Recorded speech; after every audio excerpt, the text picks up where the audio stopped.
but here I am. I think you're legendary. I think you're legendary. I mean, with 133 number one dance hits, that's legendary, and a Grammy on top of it. So yeah, that's a legend. You're a Grammy is the cherry on top of the cake.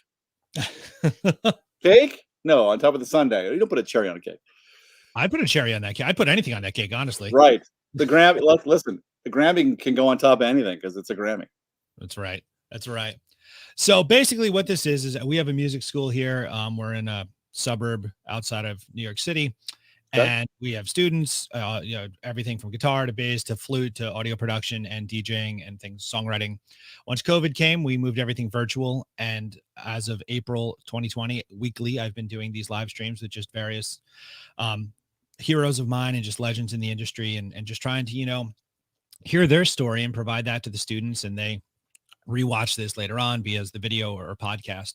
So the first thing I wanted to ask you was, what was your life? When was music in your life early on? Like, was there something, a show you saw or a record or a family member or something that made you say, I want to, do music?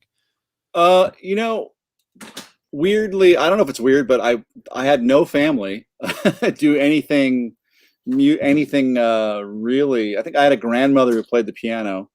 But other than that, really nobody in the music business or even really that musical. I mean, because everybody played the piano really, I think a couple generations ago, I think everybody played the piano.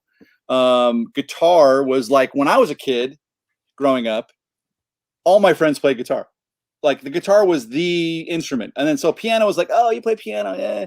But guitar, like I went to high school with John Frusciante, who ended up in Chili Peppers. So, he used to carry a guitar around with him in junior high school. Like he'd have it on him all day, just like as like a necklace. It wasn't even like, and you'd see him in the quad during, lunch or something playing. But nobody really was musical in my family. I just really grew up loving music and just focusing on, I don't know what I'm going to do because there's no internet when I grew up, right? There's not a lot of information. Where was the information growing up? It was in something called an encyclopedia, which did not have any in the information I needed. So I just knew I wanted to do music growing up, loved listening to music. My radio I had a little radio that I still have I would just listen to when we eat dinner. We have it right next to me. And then when I was 13, my grandmother bought me like the first Walkman ever, which I still have. It's in my safe. And that changed my life. Having a Walkman was crazy for me. And I just would throw cassettes in there of different people and just wanted to make music. I had this thing where I just knew I wanted to make music, didn't know what I was going to do. And up until I was probably 21 or 22, I thought I was going to be the keyboard player in Journey. Nice. Like I'm just saying that was cool, but it was the only job that I knew that I could play keyboards and do something. I didn't know about any other job because nobody had explained anything to me. I knew there was a DJ on the radio. I didn't really know a lot about DJing, like parties or events or clubs or anything like that. But I knew there was a keyboard player in Journey, so I could do that, and that's what I thought. And then I'm just telling you my story. Is that okay? So please do. Yes, dude. Please. I was just lucky. I started going to nightclubs in my early 20s, and I fell in love with house music, dance music, basically. And I knew I'd already been making dance music since the age of 13 because my dad got me a keyboard when I was 13, which is kind of crazy. So like I was saying, when I was growing up, all kids had guitars or drums. Nobody had keyboards, synthesizers. And when I was 13, my dad bought me a Roland JX3P, and it changed my life. And I didn't know what to do with it, but I read this manual and figured things out and learned what things meant and pressed buttons. And I got a sequencer, then I got a drum machine. And so when I was 21, I had all this gear in my bedroom and I was making music, not necessarily great music, but it was still something. And fell in love with dance music and decided I want to make that, started focusing on that. And that's how my career started. That's incredible. You know, it's interesting that you say about the guitar players because still to this day, we are dealing with the shockwaves of everyone wanting to be a guitarist for the past 30 years and no one wanting to learn how to play keyboards. Because when we're trying to put a band together for any sort of gig, finding Hmm. good keyboard players is nearly impossible within a particular bracket of age because no one played it. But I can say, and this is maybe a positive, attributed to dance music being so popular now is we probably have guitar is the biggest instrument at the school, but piano is a really close second. So it's coming back in a really cool way. Well, it's piano's coming back. That's awesome. I didn't know that. That's just what I was given. For Yeah, some reason, I decided not to learn guitar at an early age. I don't know if I just thought it was too hard pressing the strings or whatever. I had my fingers. I didn't want to ruin my fingers, and they're so nice in my hands. I was going to be a hand model when I was younger, they're very so advanced. I just played piano. And look, I only took a couple years of piano lessons, like maybe 3, 4 years, 5 years, maybe. And I was in marching band, the typical stuff. But I was going to go to Berkeley out of high school. I got a scholarship to Berkeley. I got a scholarship to Cal Arts, which is north of Disney's music uh, college north of LA. Didn't do either one because they were so behind the times when I got out of high school with technology. They barely had like a 2-inch tape machine in the corner of the room. And I was already, sequencing, and Pro Tools came out in '89. So I had the first version of Pro Tools called Sound Tools, and ended up teaching that stuff when I was 20, Pro Tools and MIDI and tape editing and all that stuff. So never went to school for anything, which I'm sorry. Yeah, I know that you have a school there, but I No, never went to school, yeah. but I wish I did, because all my friends who went to Berkeley, by the way, are absolutely crushing it, crushing it. So school is awesome. So I think school, basically, not going to school probably added on a good 12 years to the beginning of my career, because it took me 12 years to sort of like, you know, figure out the business, figure out how things work, learn publishing, learn what BMI means or ASCAP, learn all this record label, what's a contract, what's in perpetuity mean. That's a good thing to learn, what in perpetuity means when you're signing contracts, stuff like that. So it took the first 12 years of my music career was spent in a studio making music, learning all these things, getting screwed over by people in the business, whatever the things you do in the beginning of your career. And I think if I would have gone to school, I honestly believe this, I could have shaved off some of that time, not all of that time, but definitely a big chunk of that time. Yeah, it's interesting because a lot of the people I've spoken with, are just completely just DIY, figured it out, trial by fire. And there's a that, real world education is almost equally as beneficial as, being locked away and being fed textbooks and stuff. I have a music degree. I graduated in 2007. In May 2007. The iPhone came out that fall.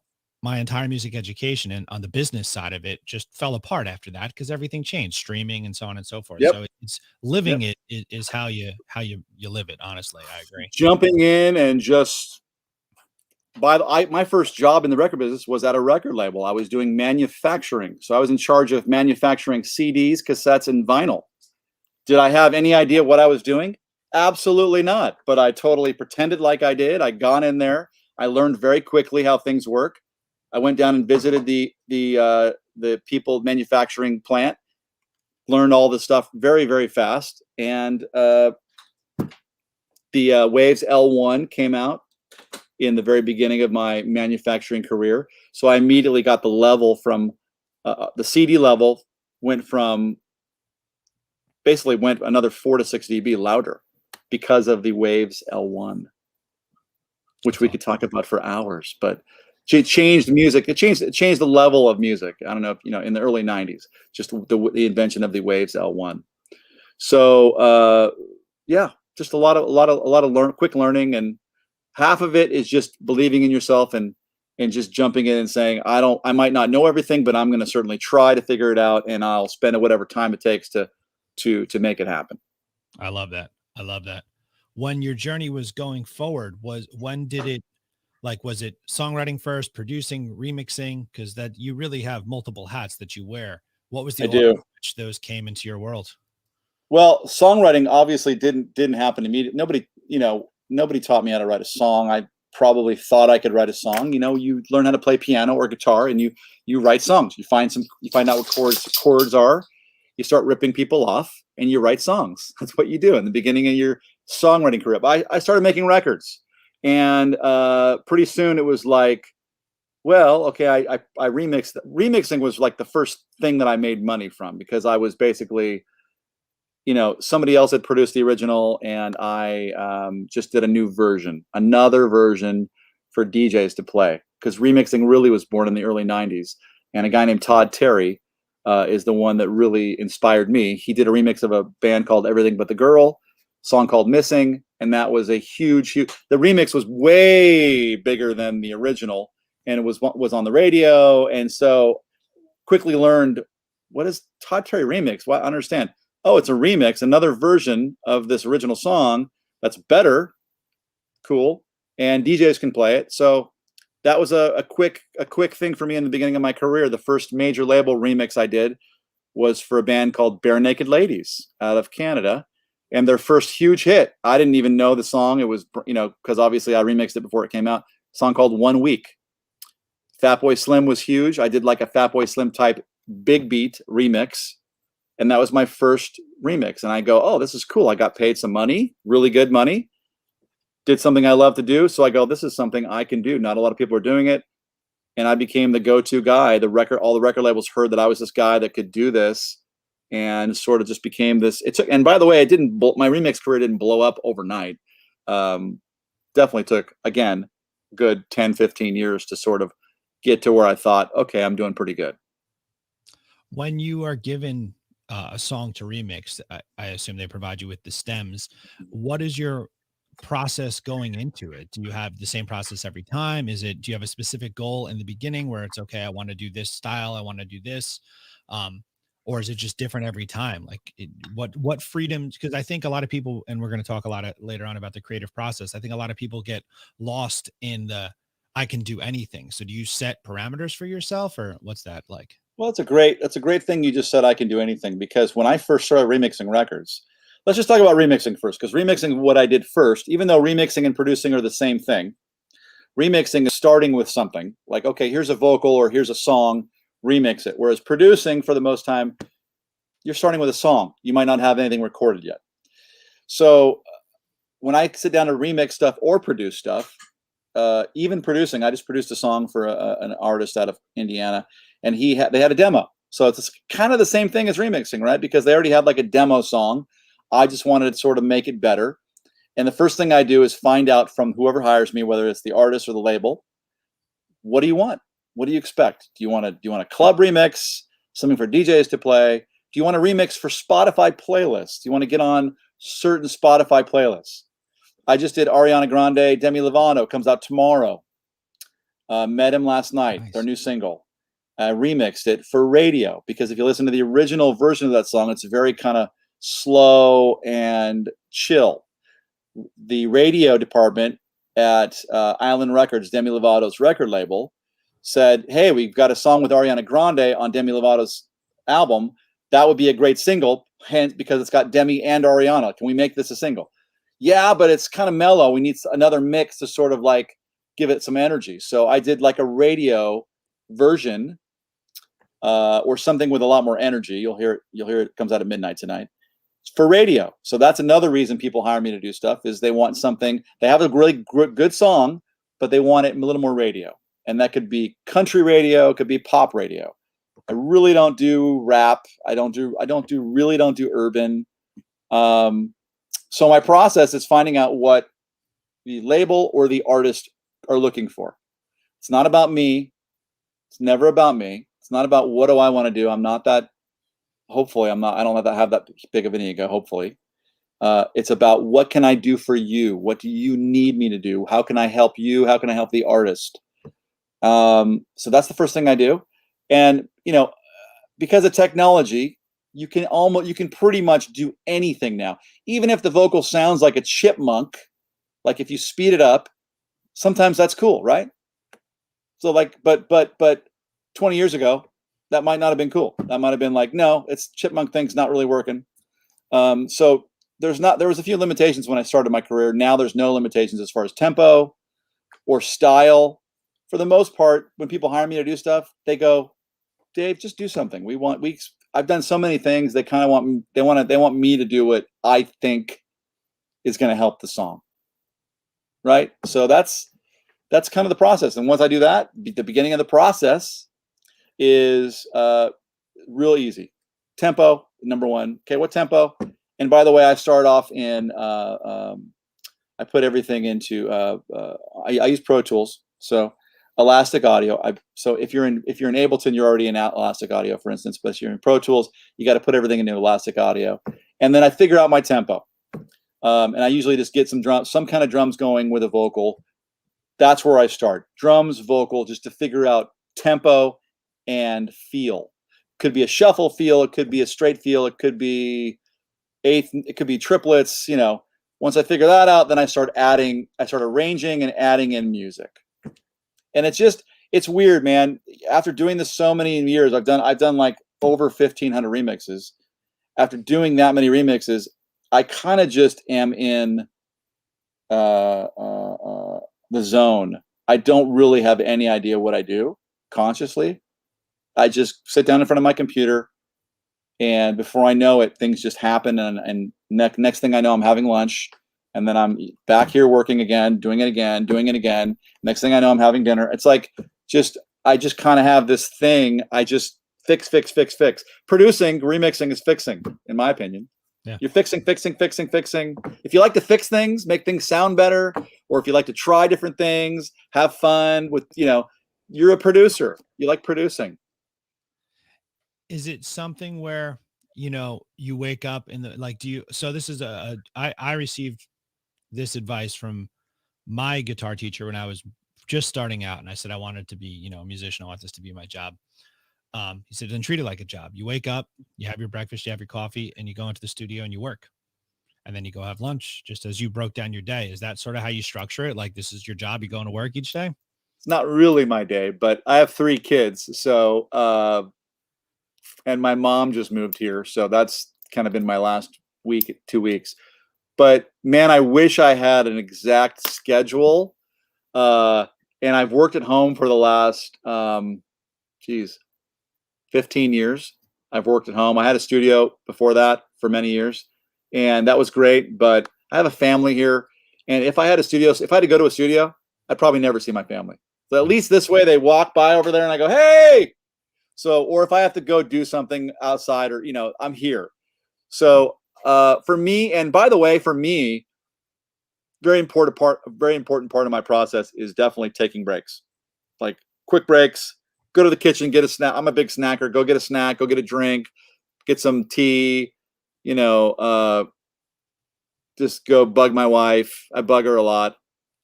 Yeah, she definitely. I definitely like her more than she likes me, which is fine with me. That's my life. And but yeah, that's okay with me. I like taking breaks, though. For me, is a big thing. I think when I first started producing in my career, I was definitely staring at the computer for hours straight. And I think now I'm kind of like, no, I like to walk away and come back and go, oh yeah, that sounds pretty good what I just did. Or no, that was terrible. Let's fix that. It's perspective. Very important thing when you're producing records, remixing records, writing songs, anything, is perspective.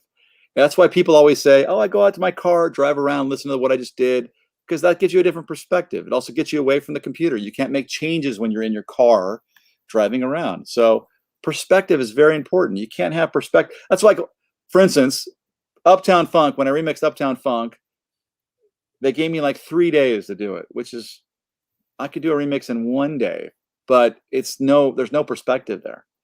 And although I think it turned out pretty good, I definitely don't think it's my best remix because I didn't have enough perspective. I think it's good. I mean, I won a Grammy. The song won a Grammy, I should say. I won a Grammy, but the song really won the Grammy.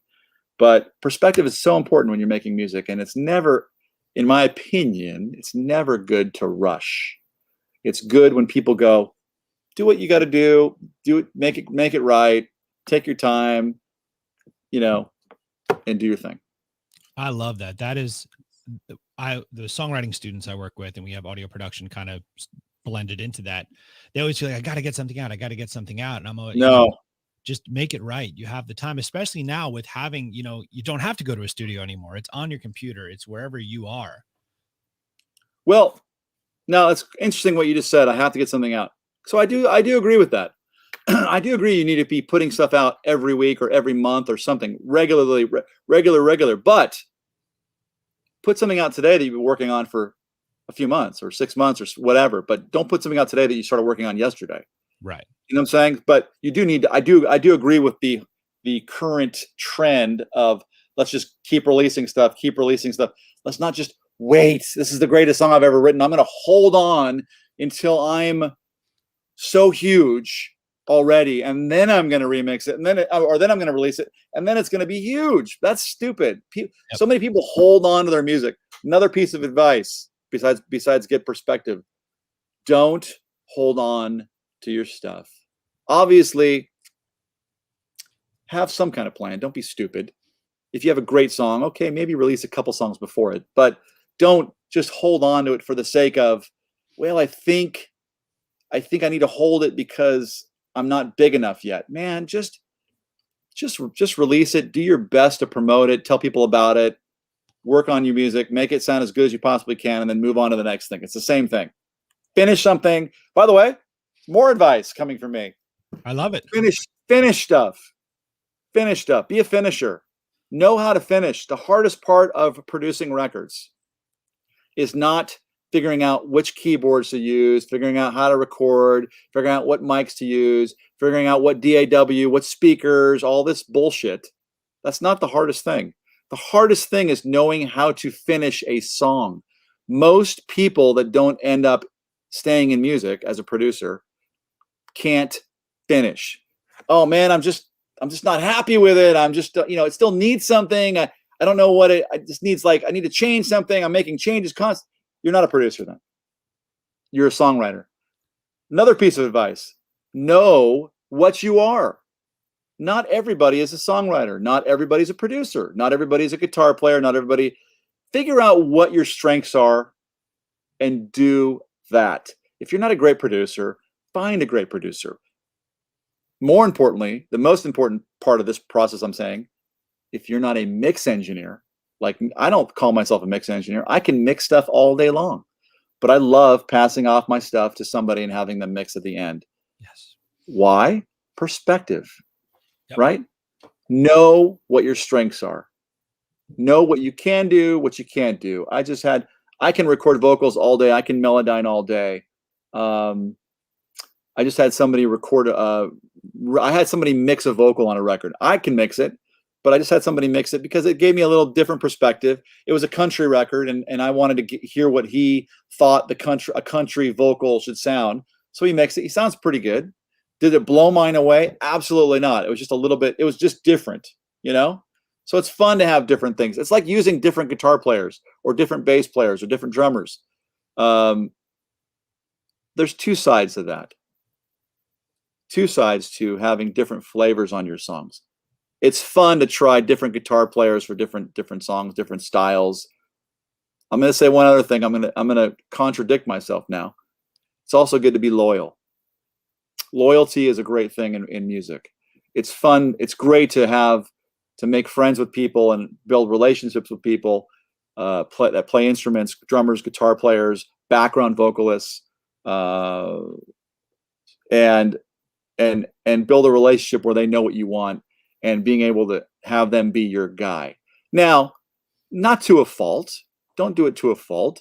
Don't be afraid to meet other people and just use the same guitar player because you don't know anybody else or you're scared to go out, leave the house and meet other people.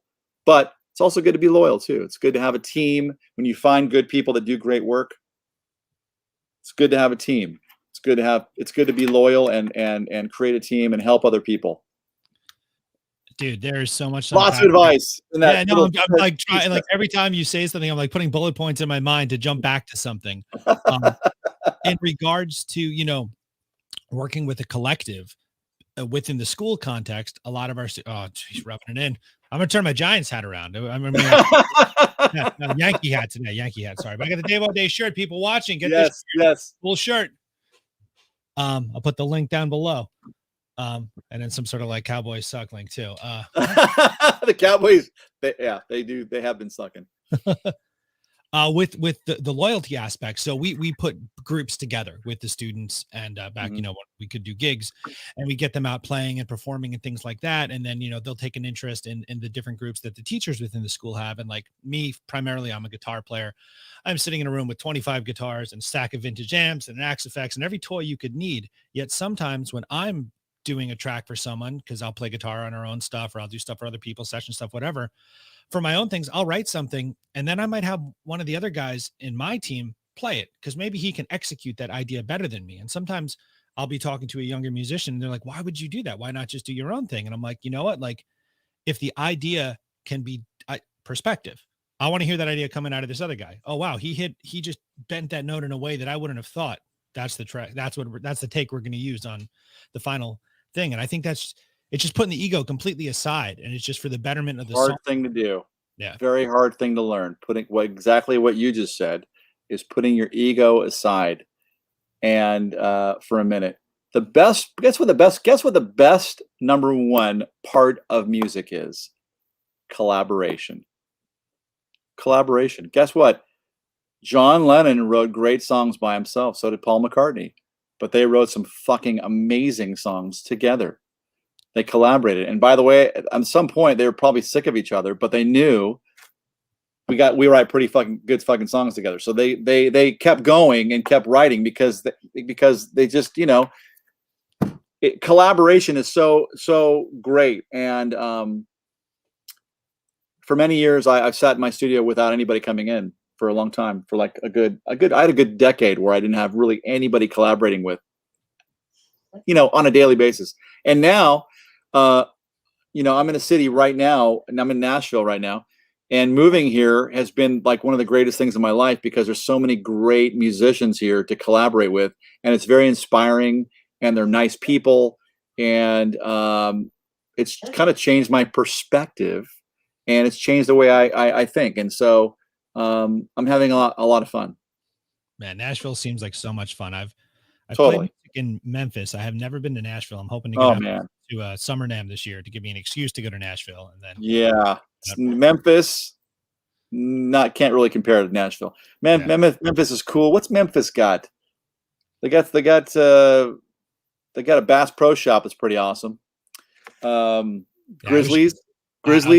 Come on. What is Memphis? I mean, Memphis is cool. What they got they got Elvis. Yeah. But Nashville's awesome. Definitely Music City, man. I know. I was so bummed out because it was like I was on a tour like a decade ago and we came through Tennessee and we're in Memphis. I'm like, why is there a Memphis date, not a Nashville date? And they're like, well, that's just how it worked out. I'm like, yeah. Okay. Whatever you said. Nashville's the place. Soon. Let's see here. I got a couple other questions for you. Okay. So this one you probably touched on throughout the process, but in the beginning, because a lot of quick story. I inherited a student from another teacher and her mother said to me right off the bat, you know, hey, this is my daughter, blah, blah, blah. Don't get too used to teaching her. She's going to go off to college in a year and a half. So, okay. And then she proceeded to brag about her son who had gotten some baseball scholarship for the next 20 minutes of my life. And I was like, okay, sure, whatever. Fast forward, that girl is now graduating this month with a degree in music and that boy doesn't play baseball any longer. So there's a long history of parents being dismissive of people trying to pursue music in any capacity. Part one of the question, as you were deciding music was going to be your life, did you deal with any of that adversity? And part two, what tips would you give someone trying to make a career in music? So little do you know, hold on.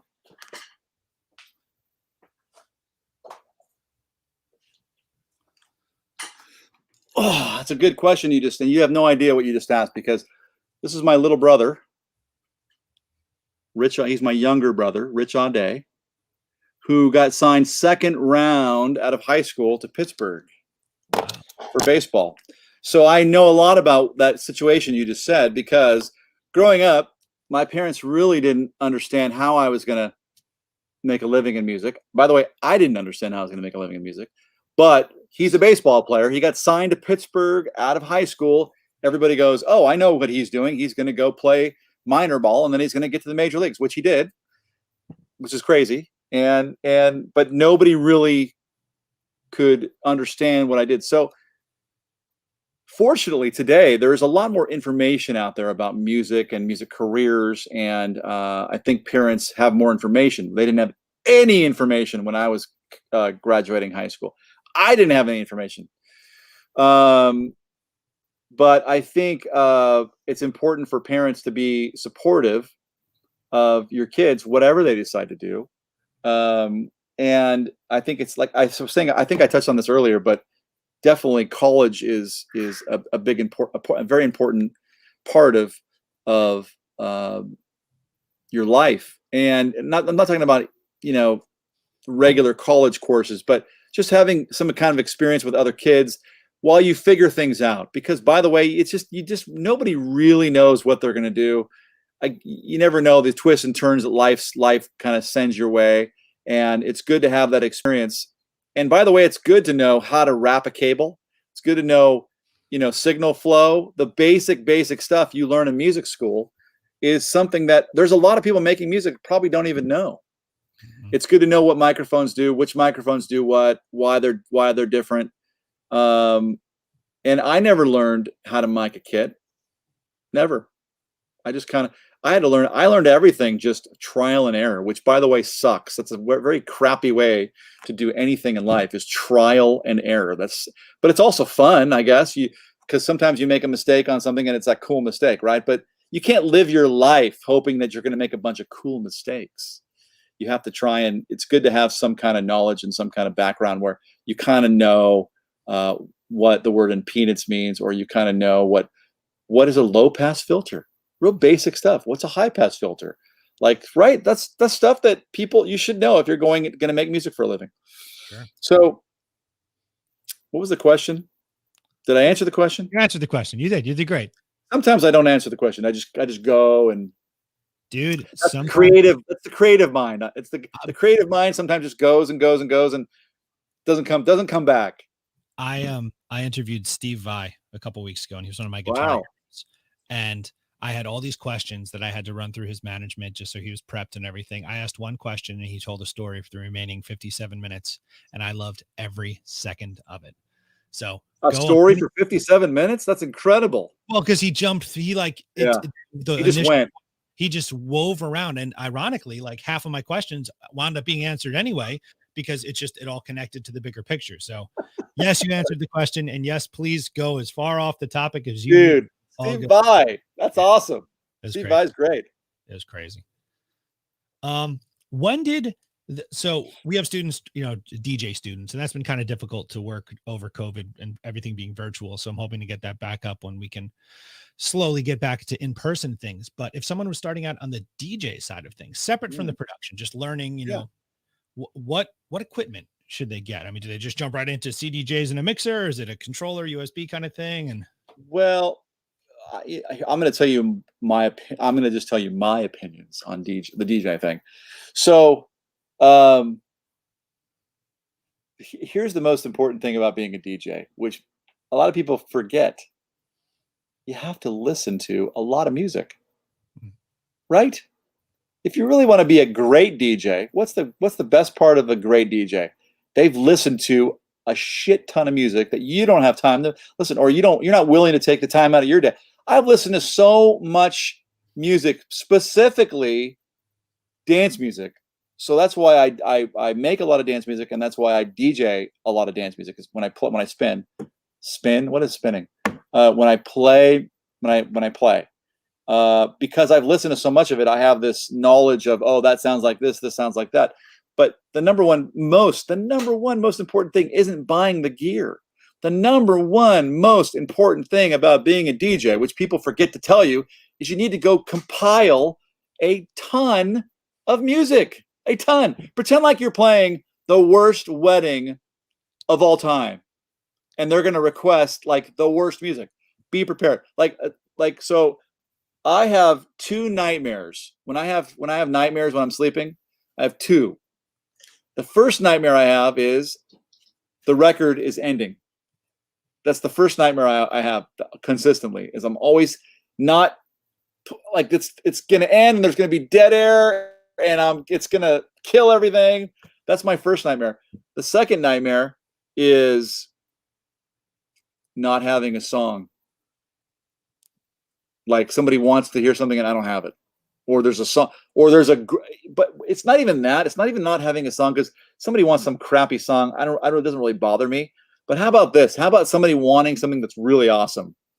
Because every DJ, if you're a true DJ, here's how you think. You think when I put together music every week for my streams or when I'm going out to play somewhere, you know, I'm always thinking there's something I'm missing. There's some huge thing out there I don't have. Where is it? I got to look at this website, look at that website. I got to listen. Where's it at? There's something I'm missing. Everybody knows about this big song right now, and they're going to all play it tonight at all the clubs all over the place and all the streams. I'm not going to play it, so I suck, or that's my other nightmare. It's just not being prepared. So to be a good DJ has nothing to do with equipment. It has to do with being prepared. Be a Boy Scout. Be prepared for whatever. And I think another thing about being a good DJ, I don't care if you want to play all tech, all drum and bass, all house, one of these other 50,000 genres there are. We don't have to list them all right now. You can play whatever you want to play, but you should still know who Julio Iglesias is. And I just chose that out of the random air. Right? I'm just saying you should still have a wide knowledge of music. You might not play Barbra Streisand. You should know who she is. You might not play I can just pick up a bunch of random stuff. You might not play Hathaway, but you should know the song "What Is Love." You might never play that song. You might think that is the worst song of all time. I am never going to play. Great, never play it, but you should at least know about it so you don't ever play it, right? So that's the most important thing. Now let's go to equipment now. Okay, so equipment wise, I have a funny thought on equipment with DJs. I do not like DJs that use computers. Mm-hmm. So I shouldn't say that. I like DJs, but I don't like DJs using computers. It's not that I don't like DJs. I don't like when DJs are staring at a computer screen. And I'll just sum it up how my wife summed it up very eloquently. She said, "It's not sexy." DJs used to be sexy. A guy standing up at a club playing music and people rocking out to the DJ. It was sexy. Like, wow, I love that DJ. He's awesome. Whether you're a guy, girl, guy wanting to be him, girls wanting to do him, whatever. He was sexy. But a guy staring at his computer like this is not sexy. I'm sorry. It's not.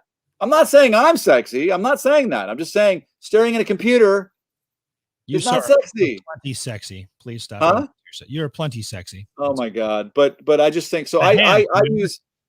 I used to play when I started DJing. I played all vinyl. So I came from vinyl. There was no CDs yet when I started. And I started from vinyl. Techniques 1200. It's the only turntable. By the way, if somebody tells you there's another turntable, they're a fucking idiot. There's only one turntable ever. SL 1200. That's it. Techniques.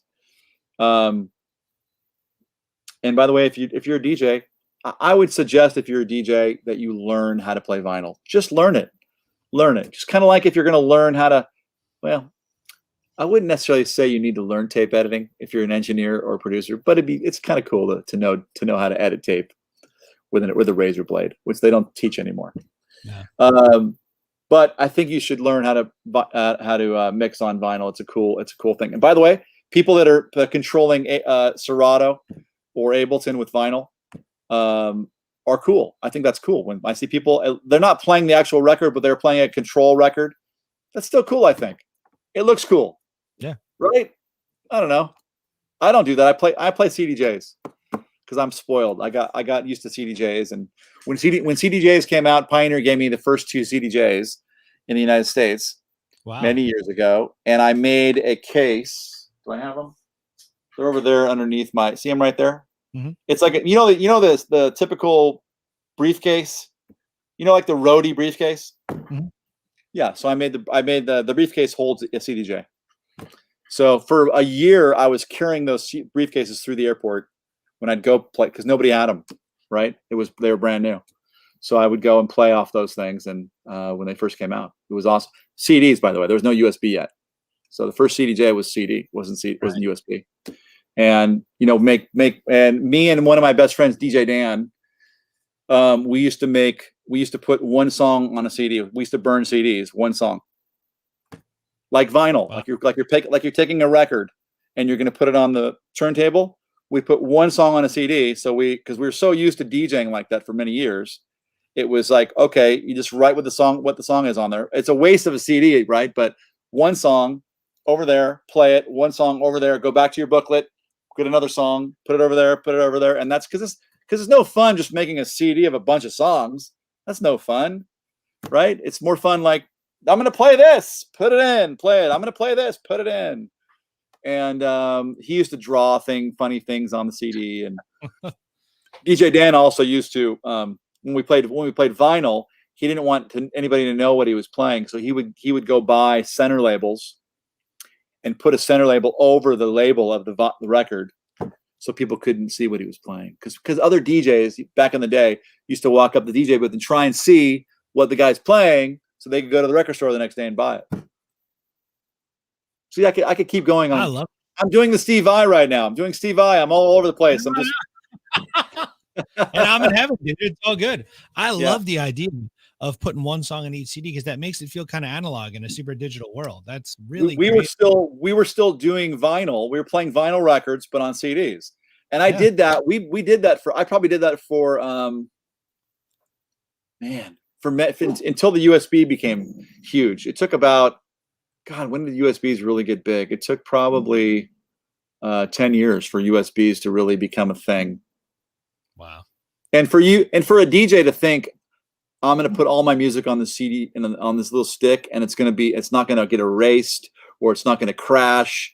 Took a minute, right, for that to happen. So the CD thing, at least it's like, okay, I'll just throw another CD in, right? So, It took a minute for the USB to sort of come into being the norm. Hey, it's my dog. I got a box here. I assume that sound was a dog. It sounded like a dog. He's growling at another dog.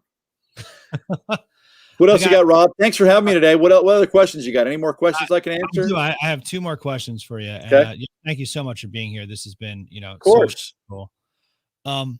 When I guess it's kind of two questions combined into one, or maybe not. We'll see how it comes out of my mouth. Usually not the way it starts in my brain. When you're in the creating, let's go back to the creative side of things. So it's be it remixing or creating, something from scratch or whichever project you're in the moment. Let's go on the remixing side. So like, I'll make it super in my own bubble. When you did Outbreak for us, you took something that was really one thing and made it something entirely different in the coolest way possible. Thank you. When you're hearing the vocal, because you started just the vocal is what you kept on it. When you created the bass line, is that something, are you doing it on the piano? Like what's the flow of that? I have no idea. I don't know. I don't have any idea. I told you my process before, but that's really my process is the joy, the excitement for me, for making records is doing exactly what I did for you and Sam. So really it's like, okay. And honestly, it usually works out. There's a couple of times where maybe it didn't turn out as great as I thought it would, but for the most part, that's not true. Whenever I'm done with something, I'm at least happy with it. I think I did a great job. But the most fun part of remixing for me is taking something that's way over here and taking it way over here where people, oh my God, I never thought you'd do that. That's the fun part of making music. And for me, and then there's other times where I take a song like Reba McEntire Fancy and I just pump it up, add new drums, add some new instrumentation, add a couple little things where it kind of sounds like the original record, but just a new version of it. And so that's also fun for me too, just sort of making it sound way better and adding a couple things to make it sound 30 years new. So for the drums, for example, is it outboard gear? Are you banging it out No, with pads? Is it no, MIDI? man, it's called laziness. And no, I'm kidding. It's not laziness. It's called, I'm working on, right now I'm working on about 50 songs. So today, now those aren't all songs I'm going to finish this week, obviously, but I have about 50 things and I'll finish probably 3 to 5 things a week, maybe sometimes more. And I'm in the box. I mean, I got a bunch of old keyboards. I have every old drum machine known to man. I have an 808. I have a 909. I have every Roland drum machine. I have an OBX. I got a Lindrum. I collect old drum machines, but I don't turn them on because it just takes too long. I move too quick. So, and thank God, technology is so great now where you have, you know, I've recorded all my drum machines. So I think those sound better than the samples that are out there, but which is crazy. You'd think everything would sound great, but I'm finding a lot of, what did I return? I bought a Korg keyboard a couple months ago, a new Korg. I forgot what it was. And I returned it because it just takes too long. Plugging it in, over here, just messing with it. It's fun, but I did that for so many years. I've turned enough knobs in my career. I don't really need to do it to make myself feel good anymore. So I'm in the box. Finding sounds. There's so many great synths and online, so digital plugins. There's so many great plugins now that I don't think you need to have analog stuff. Now, by the way, if you're an analog guy, that's great. There's nothing wrong with analog, nothing wrong with hardware synths or recording live drums or stuff like that. But man, I just don't have the time. And I think I don't feel like I'm missing something not hooking up analog gear. I think I'm fine. Now, there was a time because I was, man, when I first started making records, it was all analog. Everything was analog. I had a desk. I had when I was first started doing remixes, the Barenaked Ladies remix, I loaded all the vocals into something called Sample Cell, which was like just basically it was a piece of gear that plugged into my Mac that stored all this audio. And I also would load all the audio also into, I had 4 Akai S3000 samplers. So that would come up on the screen. And, so it's like I was in the analog world for many years. I did that. I recorded analog everything for many, many years. And man, now that I'm able to work on as many songs as I have time in one day, I really don't want to go back and do analog stuff just because whatever. I enjoy the process of in the computer fixing, finishing, and stuff like that. I don't really enjoy, hey, let's go tweak this bass sound for 4 hours. I did that. And by the way, like some of my favorite synthesizers are Studio Electronics stuff. Who's a couple great guys who own Studio Electronics. They make great keyboards. And the SE1 is like my favorite bass Moog emulation hardware synth of all time. And I had one for many years, but at one point I just stopped using it. And it's still great, but I don't really love the idea of turning stuff on and recording it. Yeah, that makes total sense. It's such an interesting time because, especially you flip through Instagram, it's almost pornographic. You see all these different studios and people using all these different things, but it's almost like at the end of the day, if you close your eyes and use your ears, if it sounds good, it really doesn't matter what gear it is. It's the person using it, their tool. No, and some people have a lot of gear. Doesn't mean they know how to use it. Right. Exactly. I mean, it goes both ways. You know what I'm saying? It's like, so there's many, what the greatest part about making music is? There's so many ways to make music. Is my way the right way? Absolutely not. Somebody will walk in and watch me do a record and go, well, that wouldn't be how I would do it. Or they know a shortcut or whatever, but it's the way I do it. Right. You have ways you make records, might not be a perfect way, but it's the way you make records. I mean, And that's the great part of it is, and the reason why there's so many different types of music out there is because people make what they want to make, and they make their own decisions, and they choose what they want to be, analog or digital, and they choose which keyboards they want to use. I mean, that's fun. So it's just the way I do it. Doesn't mean it's the way everybody should do it. I dig it, man. 100%. I got one more for you if we have time. Okay. Right. So this one is not musically related at all, actually. I feel like, when someone comes across a musician that they like what they're doing, we tend to just make them super one-dimensional. We just assume, well, just music. They're all music. Music is just all they are. And I think it's always fascinating to learn, did they collect sneakers? Do they love golf? Do they like to read? Do they like to cook? So is there any activities that you enjoy outside of music? I would love to golf every single day, but I don't because I still have time. Right. It's my goal to be able to golf every day. I would love to golf every day. I've golfed once in the last 2 years. And I have a brand new set of Callaway clubs.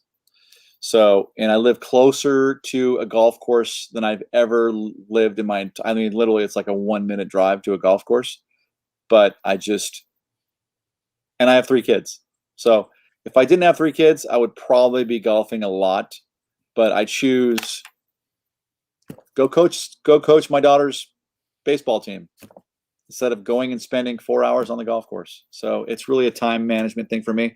I used to be a huge, I am a Kobe Bryant fan. I'm a Lakers fan. But when Kobe stopped playing, I stopped being a Lakers fan, really. I'm not a LeBron fan. Some people are. I'm not. Before Kobe, I was a Shaq fan. Before Shaq, I was a Magic fan. Before Magic, I was a Kareem fan. My brother did baseball, so I was really never a super baseball guy because that was my brother's thing. Really, I just love doing stuff with my family. Typical dad. I try to mow the lawn when I can. Not very often. I have a 10-year-old. He's now mowing the lawn. I've passed over the mowing duties to my 10-year-old, which is awesome for a dad to be able to pass on the mowing duties. That's a big moment in your life. At some point, he'll leave, and then I'll have to mow again. That's cool. And I love just being involved with my kids and what they're doing and trying to do as many sports as possible. And I love speaking like this. I do a lot of stuff for Waves. Whenever they ask me to speak on their behalf, I enjoy doing it because I'm the guy that's not the super duper techie nerd parallel compression dude. I'm like the real dude talking about just how basic things work for me, and the everyman's producer. I'm not the super deep dude. Although I love Greg Wells and I love Andrew Sheps and all those dudes, Manny Marquand, all those dudes who are awesome at what they do. But I'm not that guy. So I try to promote being the normal, down to earth producer that you just got to use your ears. In closing on my end, obviously, thank you for everything that you've shared. That last bit you just said, I think is something that I relate to, and sort of the mission statement of what we do here within this school is it's sort of this real world, practical, real life, everyman's, I like how you say that, outlook into how you can make music something. I've fallen in the rabbit hole of some of those Waves videos and some of the other, we use Logic. So just trying to learn the deep inner workings of Logic. And it's like, it just gets too heavy sometimes. Whereas you can just get the information from someone like yourself, who's ridiculously successful and talented, but just make it so you can understand it. And that's incredible. So thank you. Do what works for you. Do what works for you, and use your ears and use your intuition. The last piece of advice I'll give today is when you're producing records, is another very, very, very important thing when you're making records is knowing how to make decisions. Learn how to make a decision. The quicker you make decisions, the quicker you get to the end of the record. Yes, I love that. Yeah. Yes. Facts. Awesome. Oh my God. Thank you so much, Dave Audé, today. Please buy his shirts because they're awesome. They really nicely. No, you don't need to buy them. I got this because this is like the original. I'm the original. One of my assistant had a good idea. She goes, let's make a shirt that says the original, and then one says the remix. So my kids have shirts that say the remix. I love that. I'm the original, they're the remix. So I love it. I love it. There you go. Those watching this on the replay, all the links will be down below to follow all Dave's stuff, and be sure to DM him how much you hate the Cowboys, and everything's going to be awesome. Go Dak. Come on, Dak. I'm waiting for Dak to do something. That was brutal. So yeah, we need that. I mean, just as a human, that was brutal to watch. So, yeah. All right, dude. Thank you so much for your Rob, time. thanks for having me, man. Good luck to you. Say hi to Sam for me.